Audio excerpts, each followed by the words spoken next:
Hello and welcome back.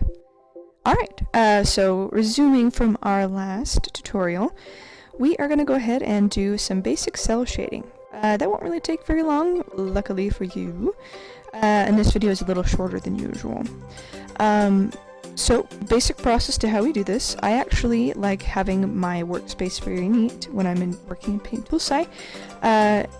What I mean by that is I make clipping groups, and I tend to put them in a folder labeled with the area I will be working with. For example, I do a clipping group for the ears, as well as the tail, the eyes, mouth, nose. No, just kidding, we're not doing head, shoulders, knees, and toes here. But I do a clipping group for every area I am working with, and I label the folder as well as the specific layer that will not be clipped accordingly. So, to explain how you do clipping, as you can see possibly on the left, the process is making a new folder, putting 2 layers at minimum within said folder. I will label the bottom layer, basically the area it'll be working with, for example, the white part of the tail versus the black part of the tail. From there, the layer on top will be clipped. How you do that is in the, towards the top left corner, there will be a little checkbox where you can check saying clipping group. When you do that, what happens is really, really nice.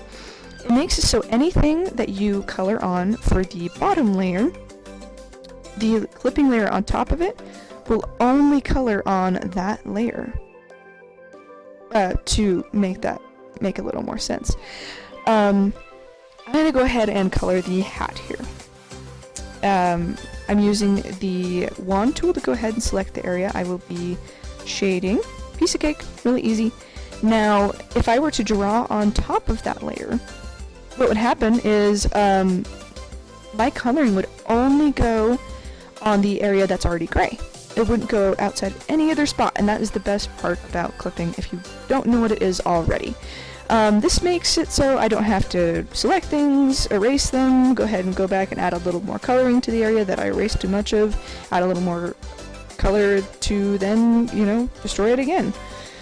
It really eliminates that entire process. So it's very simple to go ahead and just select the area you want to go ahead and color, fill it in with the bucket tool on the correct layer, and then, from there, you go ahead and continue in the process. Now we're going to go ahead and color the hair here, just so I can give you guys a few more tips before we speed things up. Make sure that you are filling in all of the cracks that you are working with. It's very important because so you don't select the entire screen, and also so that you don't have to go back and fix these coloring mistakes later. Line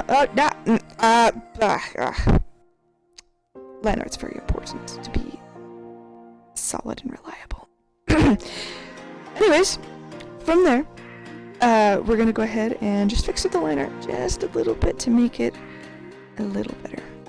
Now, if you were wondering how we got all this line art, we actually did a tutorial on that previously. If you didn't know about that, I will put a link below for that, just in case you want it.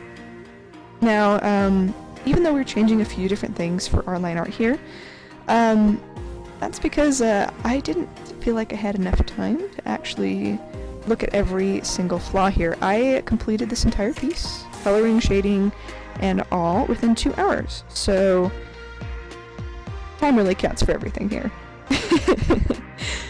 Now, for coloring choice, on a different subject, I actually chose to color Rainman's hair red. It's usually black, and this is kind of an artistical choice that you'll usually choose to make. We're going to go ahead and skip ahead because we kind of know what's going to happen here. But here's kind of my finished product with Raymond, but I will be changing the colors later on, as you'll see in the next video. Right now these are just base colors that you can always change later by dragging the saturation scale or the hue and brightness scale.